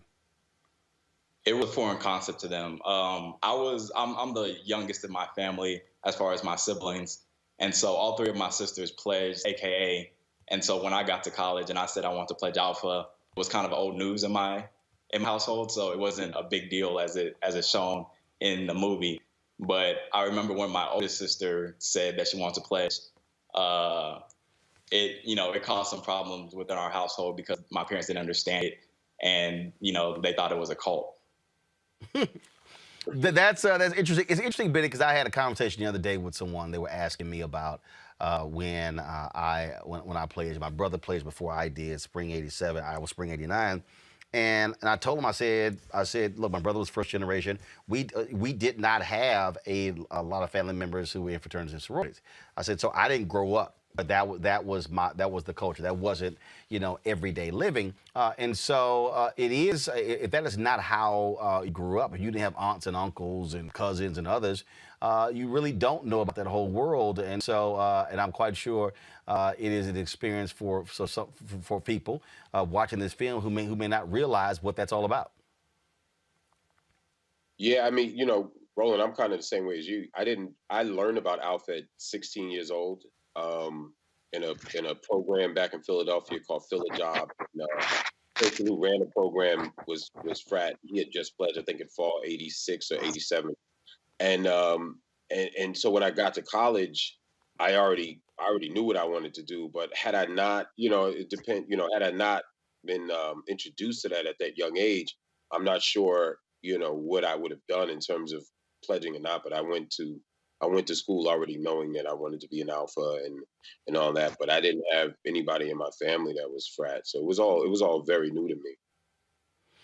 Obviously, this film is coming out still in the midst of COVID. So, Solomon, how do you hope folks will be able to access it? Will it be streaming? Will it be in movie theaters? It's currently streaming on demand. You can get it on pretty much any platform: Amazon, Google Play, iTunes. It's everywhere. Just search Tasmanian Devil and you'll find it. And of course, Benny Birdman came together for this movie as well. So I'm sure y'all are bringing the music prowess to the marketing of this film. Yeah. I mean, Birdman came through, man. The crazy thing is, he was really delighted in the fact that I was taking an interest in a young filmmaker. And aside from him wanting to work with me, we've been friends over 20 years. And he saw the interest that I took in Solomon and his career and in the movie. It just really, really ignited him and made him get behind this movie 100%. So, he was as passionate about this as he is about a Lil Wayne project or anything else that he does, So we got the music in there and you'll feel it. It'll feel like they were involved, like Cash Money was involved. All right, then. Well, I certainly appreciate both of you, Solomon and Benny. Thank you so very much. Good luck with the film. Yes, Thank you. All right. 06, gentlemen. Yeah, just in case y'all may not be able to see that, just in case. Solomon, how long you been in Alpha, Solomon? 10 years. I played ball 10. All right. Well, this Anthony hit me on camera 4. So this is what happened when you decide to get your own 30th anniversary gift. And so Anthony's gonna zoom in. Which camera, Anthony? Which one we on? Or 4? Yeah, go ahead. So yeah, last year was my 30th year, so I don't believe in waiting on any folks to give you gifts. So I just went ahead and said, let me just go ahead and get that myself. So put that line number and the chapter over there. So that's how we do it. Palmer, Texas A&M. So Roland, check it. This is my 30th right now. So if you want to give me a gift, I was a solo. So it number 1, pyro. Well, well, again, so I got my own gift, so I didn't wait for somebody to hook me up. I went ahead, got my own gift. So that's how we do it. So let me shout out Henry Cooper out of Houston. He's an Omega, but Henry he's a brother. He owns his own company, and so I've been at the Alpha convention, so I had to go in and hook him up there. So Solomon, Benny, I appreciate it, gentlemen. Thanks a lot. Yes, sir. Thank you so much. All right, y'all take care. Okay, peace. All right, I'm gonna go back to my panel here. I'm gonna start Gary. Gary, the thing, y'all pull Gary up for me. The thing that I think was great is, look, I've been with COVID. Obviously, one night in Miami, Regina King directed. The other night, Judas and the Black Messiah. this film as well. I saw the FBI MLK documentary, and one of the things I talk all the time about gatekeepers and how what has happened. What has happened now is that the walls have come tumbling down, and so the ability to be able to get direct access to the consumer, I think, is hugely important. Because I think back, I was last night The Equalizer. Deborah Martin Chase is a producer starring Queen Latifah, and the thing that really jumps out is that, again, no longer having to solely go through a Hollywood studio system, where you can now be independent, where you have, there was a brother, he did a film and it was on Netflix, and him was blown away because it was on Netflix, it was now seen worldwide. You see what is happening with not just Netflix, but Quayle TV and other outlets, giving Black creatives an opportunity to show their wares, to reach their audience, but also to still own and control the product. It is so important. It is so critically important. As someone who's produced a documentary in the past and struggled to get that seen by people, you know, the capacity to be able to get directly to consumers in mass form is like completely game changing for the industry. Is completely game changing for so many entrepreneurs out there. Whether you're a filmmaker, whether you're somebody who is, you know, just benefited from so many people shopping online right now, right? The growth that companies are experiencing, the growth that artists are able to experience through this pandemic is important, but it's also a window into the fact that we have got to figure out how to diversify our businesses, make ourselves as nimble as possible, and be able to touch people directly, right? Get in their pockets, get in their email addresses, get in their text threads, and that's how you touch people, because you don't have to check off the boxes of these boards of directors of these organizations that we know don't want to see our talent get shown, don't want to see our artistry or our gifts go and flourish. And so Godspeed to those brothers and all of the people right now who are getting the opportunity to shine. We know that the brilliance of Black people has always existed.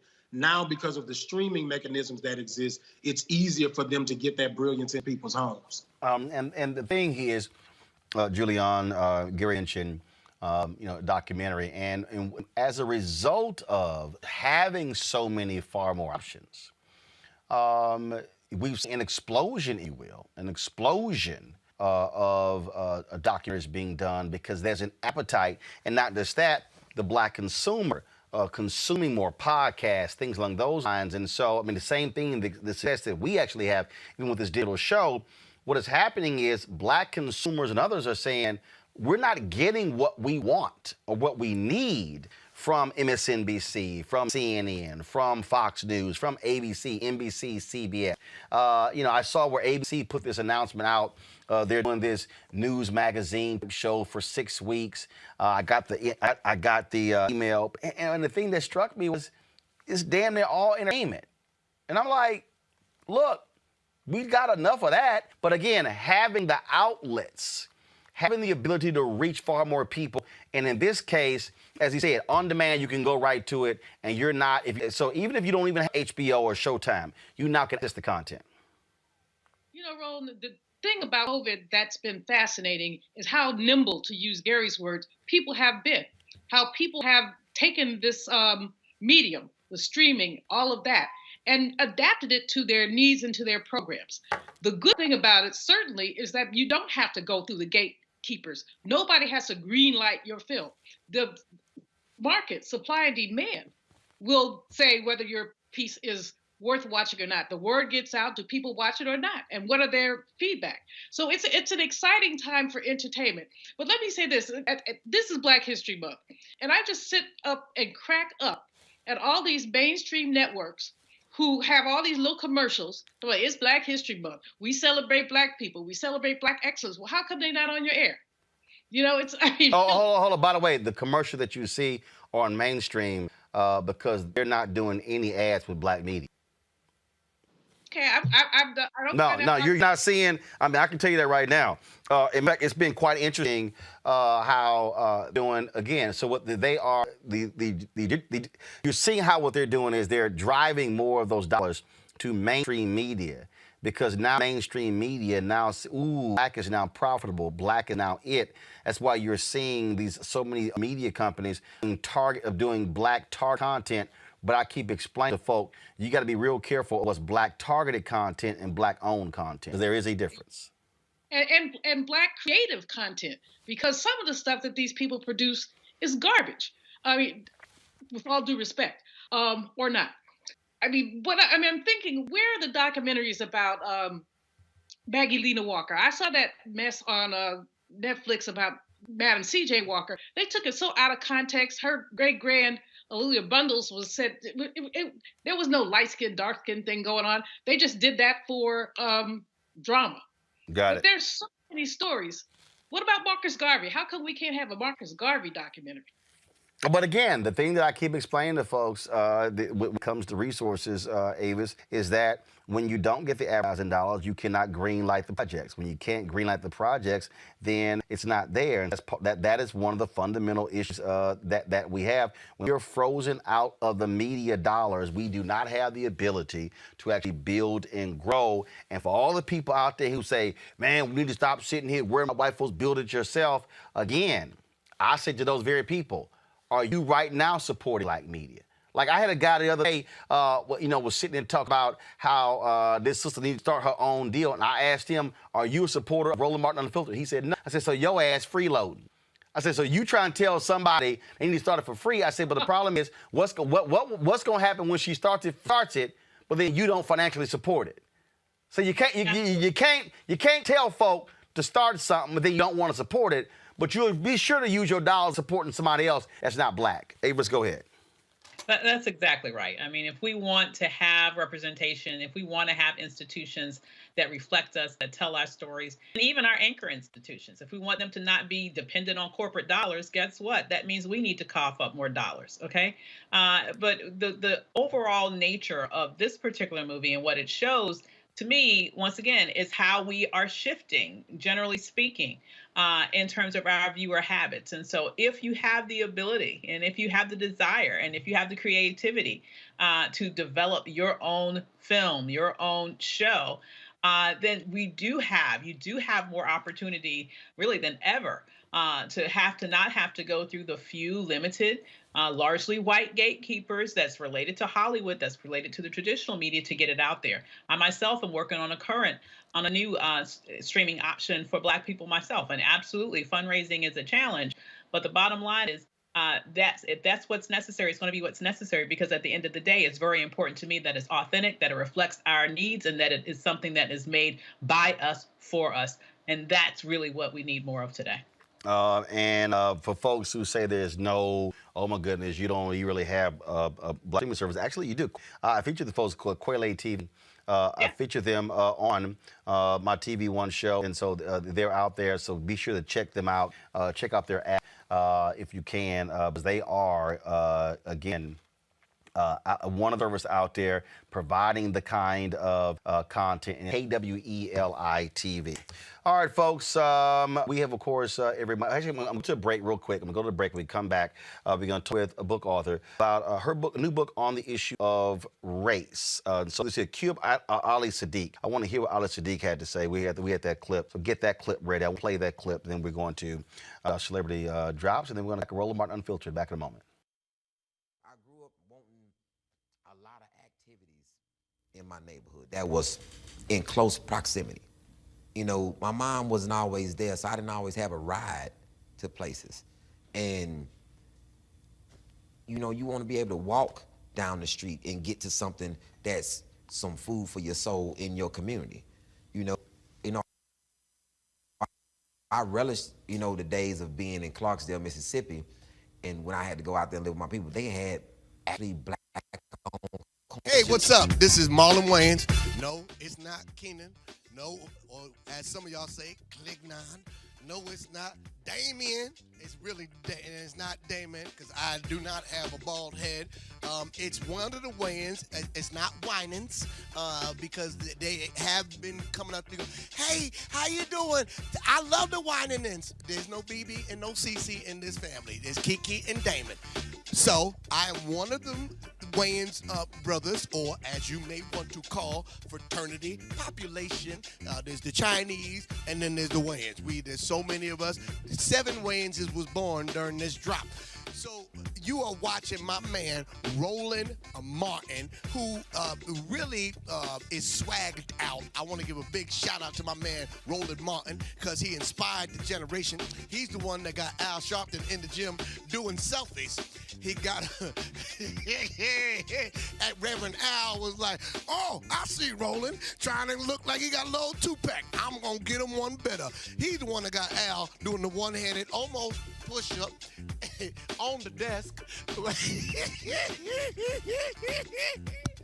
So Roland Martin is the inspiration behind that. So be sure to tune in and watch. Roland Martin, Unfiltered.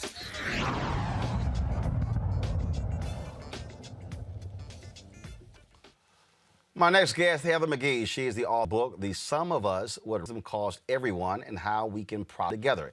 It highlights the inequality and the lesson that many Americans have failed to learn. Heather, how you doing? I'm so good. Glad to be with you. So let's break this thing down. When you talk about how, again, first of all, there are people who go, okay, look, you keep talking about it. You really are impacted by racism. Not really. Yeah. So this book was really aimed at trying to shake America up and say that so many, in fact, truly, virtually all of our biggest challenges, economic inequality, the corruption of our democracy, our inability to fight and tackle climate change, is all linked to racism. And really the loss of the American dream, which of course has impacted white, black, and brown, right? 40% of American workers before the pandemic couldn't meet their basic needs with the way they were taken home.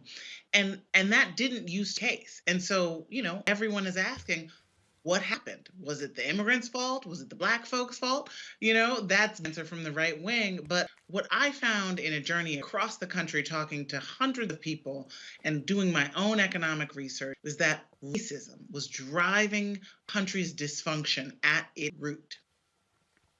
But for the people who say how, they say, I don't see it. They say, Heather, I don't see it.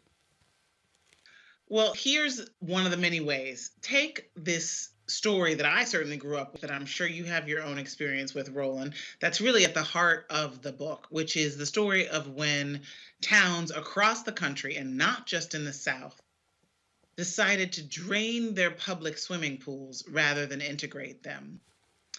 Now, we used to have nearly 2,000 grand resort-style pools in this country, and they were built with tax dollars. But when Black people in the 50s and 60s said, hey, those are our tax dollars funding these pools, our children should be able to swim too, what happened? Across the country, Washington State, West Virginia, Ohio, Mississippi, you name it, they decided to back trucks of dirt into their own swimming pools. And in so many ways, that's what's happened to our whole country. We used to build things in America. We used to invest in our people. We used to have the government pay for people to go to college. And now that the country is becoming more diverse, we've drained the pool. And it's this zero-sum mentality that the majority of white people have, this idea that progress for us comes at their expense, that is undermining American prosperity for everyone. One of the things that on this point, talk about moving forward is you got to own up to it. And the reality is you have a Republican Party that simply says President Joe Biden is wrong for talking about systemic racism. You constantly had Vice President Mike Pence during the debate with then Senator Kamala Harris say implicit bias just simply isn't real. And so what you have, Heather, is you have white denial in America about the reality of race. Yeah, and it's truly actually killing us. I mean, this is the issue. So many people don't realize that the last time a white majority voted for a Democrat for president was when Lyndon Johnson signed the Civil Rights Act. That was it. He was the last Democratic president to win the white vote. Ever since then, white people have been choosing the party of their race rather than anything that might have to do with their class interest, anything that might have to do with sheer competency. The fact that Donald Trump was able to win the white vote 2 times and that he was then able to turn around and use this, it's not dog whistling, as you know, it's a bullhorn now. Use this language, this scapegoating, this demonizing and distrusting of Black folks and brown folks to get a coalition of white people to vote for an impeached president who lied to them every day. And then to get so many of them to believe his lie that because he didn't win the white vote, he didn't actually, because Joe Biden didn't win the white vote, he didn't win the election. That is the depth of the lie that has a stranglehold on the majority of the white population. I'm offering this book, which is full of stories of everyday Americans of all races. It's full of economic data as an invitation, because I know that Black Lives Matter is the largest social movement in American history, that we have tens of millions of people who took action, and that we have a lot of people who are sitting on the fence, who are white or who are people who are, just have a consciousness where they're not very racially conscious, no matter what their color. And they want to know, can we get to the promised land together? Is it a zero sum? Does progress for people of color, or the fact that people of color are soon to be the majority of the country, what does that mean for people who are not brown and Black? Does that mean that we are going to be treated like Black people were treated when they were the minority, right? Let's be real. That is a key question here. And I think it's really important to call out the fact that Black people don't think that it's a zero-sum game.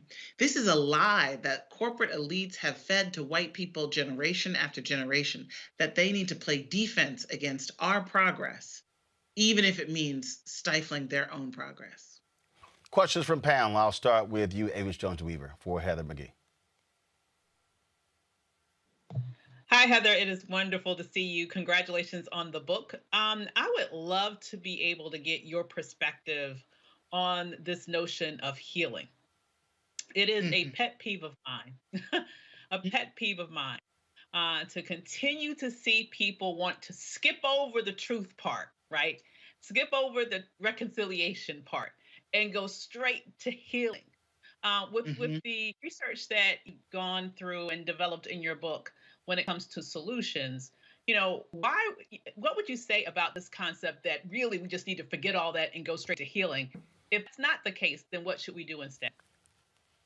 So at the end of my book, I do talk about a process that I think could help this country get on the same page so that we can turn it. Let's be very clear here. There is a well-funded infrastructure that is pumping out lies to white people every single day, that wants to deny every single part of the truth of American history. And so there is no progress without truth. That is the most important piece.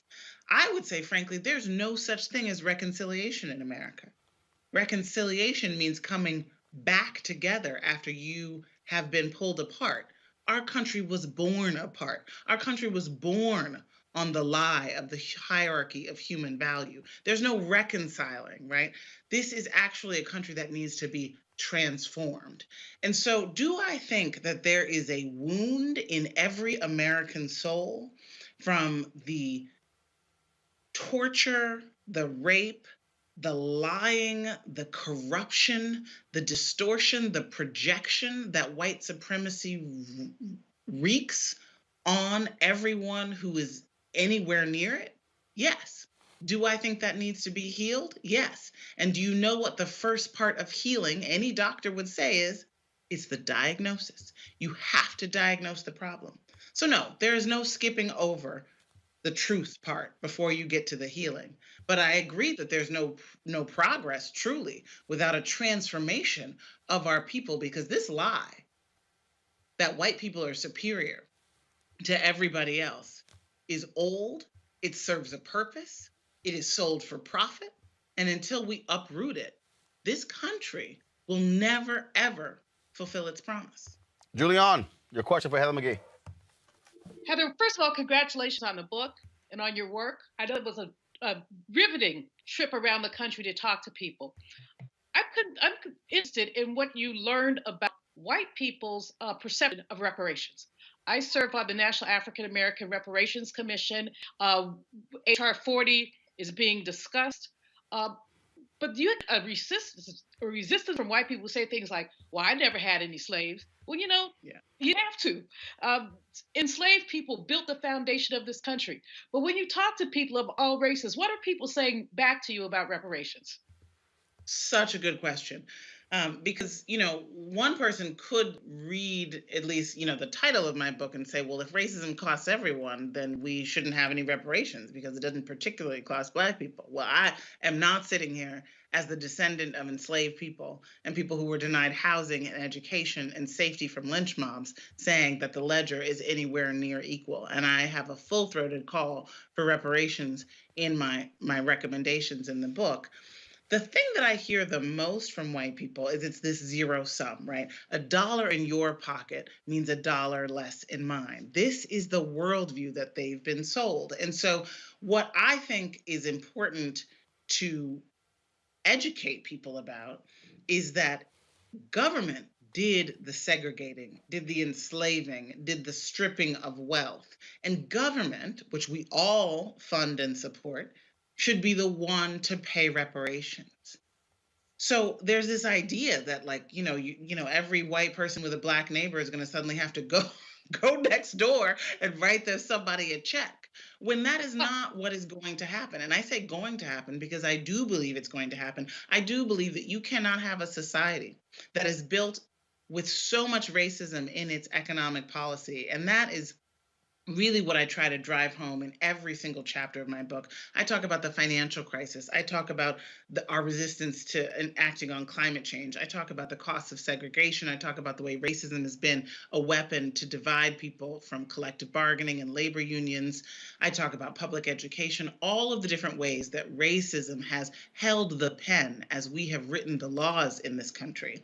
And so, of course, we need reparations. I think we also need to say the whole sentence and say who's going to pay for the reparations, and then also talk about, frankly, the benefit, right? We know that the racial economic divides have cost us $16 trillion over the last 20 years, that they cost as much as $2 trillion every single year. You can't have a society where a Black household with somebody who goes to college has less wealth than a white household of somebody who dropped out of high school and not admit that history shows up in your wallet, that no matter how much education and income any individual can have right now, so much of our economic path is determined by decisions that were made before we were born and by the interest on those decisions. So I love that I was able to, in this book, in these conversations and the research that I did, really spell out just how much free stuff the government has given to white people to create the white middle class that currently exists today, from the Homestead Act to the GI Bill to, the subsidization of mortgages and the redlining of mortgages into the 1970s. And so, of course, we have to right that wrong with economic reparations for all of it. And my point is, we will all prosper because of it. So you talked about the issue, obviously, of race in this book. So I'm curious to know, did you include this interaction? Get up here and talk about how racist Robert E. Lee was, but I'm going to talk about you, Connie. Sitting over there shopping while we talking about Robert E. Lee. This is a picture of you shopping while we talking about racism and history in this country. Only white members of this board. You should do a 2-box of this. Because you don't give a damn. And it's clear. But I'm going to tell you what the slaves, my ancestors, said about Robert E. Lee, since you don't know history, sister. Let me tell you that they said when he got the plantation, after he got off field where 27,000 people died at Gettysburg, Robert E. Lee was a brutal slave master. Not only did when he took the slaves, he said lay it on them hard. After he said lay it on them hard, he said put brine on them so it'll burn. That's what Robert E. Lee did. And you set your arrogant self in here and sit on there shopping while the pain and the hurt of the people of this community is on display because you don't give a damn. You should resign. You should have resigned 2 years ago when you choked a white man in his house. You should have resigned 2 weeks ago when you got TV and said foolishness. And you should walk out and resign and never come back because you are the example of racism in this community. You are horrible. Now to the rest of the board. You have an obligation to the people of this community. I take it you wrote a lot about a bunch of Connie in your book, Heather. Gary Church, your question for Heather. Heather, do you think that the people that you talk to actually believe the things that they say around, racism not being a big issue, or is it that they know that that narrative benefits them to perpetuate it? Well, first of all, Gary, I'm a huge fan, huge booster of yours online. There have been some people that I have called Connie who have crossed me. We all have a Connie. Such righteousness. I'm so supportive of your campaign. I'm so excited. Keep going. Thank you. I think it's a mix. I think there are a lot of white people who deeply believe the zero sum, deeply believe the idea that progress for people of color is coming at their expense. It's why the white majority has never supported the Affordable Care Act, even though white people are the largest group of the uninsured. It's why white people went from supporting the idea of a guaranteed income and a guaranteed job for everyone who wanted one. 2/3 of white people wanted that for their country, that this is what we should have in 1960. Then the Civil Rights Movement came along, 1964. That support fell in half to just 1/3, and it stayed low ever since. So it is clearly an animating principle, this idea that anything that brings us into collective action, that would put them shoulder to shoulder with Black and brown people, is something that they are ambivalent about at best and terrified of and disdainful of at worst. So that is very clear. And I think we can't truly understand our politics, even before Donald Trump, obviously, but we can't understand the story of the economic decline in this country and the economic decline of manufacturing jobs, the economic decline of how the rich are getting richer and everybody else is struggling to stay ahead, without understanding how white people turned their backs on the formula that supported a middle class back when it was a white middle class. Do I think that there is some sense that I'm just trying to downplay racism because I know that that's the good look for me? Yes, absolutely. But I also think the mind is a tricky thing. And I think that if you look at the media that is targeted at white people, our media that is targeted at people of color, the media that's targeted at progressives, is all over the place. It says lots of different things in a given day, right? The media that is targeted at white people to make them more conservative is laser focused. It is terrorists for breakfast, criminal immigrants for lunch, and inner city thugs for dinner. Rinse and repeat.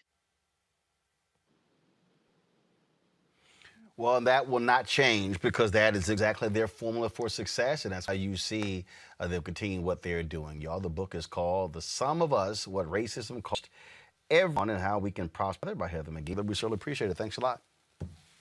Thank you. All right, folks. Y'all want to support what we do here, Roland Martin Unfiltered. Please by joining our Bring the Funk fan club. Every dollar you give goes to support the show and what we do. Many of you give there on YouTube, move directly to us via Cash App, $RM, PayPal.me/unfiltered, Venmo /RM Unfiltered. Also, email to RolandS.com. You can also send a money order to Inc. 16 of K Street Northwest, Suite 400, Washington, 2006. And so we certainly want you guys to support what we do to have these type of conversations. Avis, Gary, Julian, thanks a bunch. Y'all heard Heather say that. Gary, of course, is running for that special election to replace Cedric Richmond there of Congress. And so, Gary, we appreciate you taking time off the campaign trail for joining our panel. Folks, thanks a lot.